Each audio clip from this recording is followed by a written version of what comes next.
Transportation robotics company Superpedestrian is ready to serve the people of the Bronx by providing a new and safe way of getting around. The company offered a safety demonstration of their Link e-scooter at Yankee Stadium for Bronxites to try out. Director of Development and Public Affairs at Superpedestrian, Paul Steely White, says the Bronx is vitally important to the company. Our goal was to really find designs, engineering for new urban vehicles that are more city appropriate. You know, like instead of like big SUVs, they were trying to engineer something that was more appropriate to cities. Operating one of these e-scooters is very similar to City Bike, where it's like 18 and up, so kids aren't allowed to ride.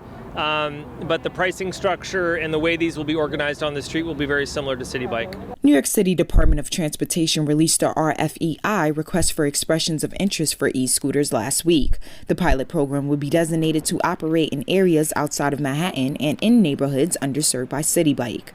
Link's e-scooter also provides geofencing technology, which prevents riding in prohibited areas. This scooter is special because it has a lot of onboard computing, and so that enables us to load GPS maps directly onto the scooter itself.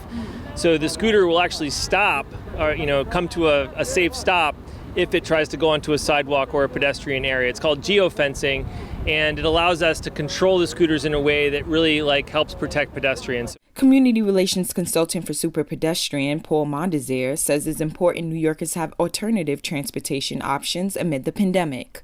We are living in times where people are less likely to want to be on the subway. Car sales in New York City spiked by 40% at the beginning of the summer. Why? Because people needed to get around still.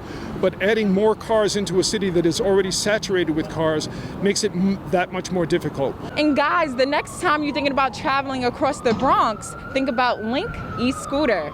The program is set to begin in March 2021 with a duration to be determined by the DOT.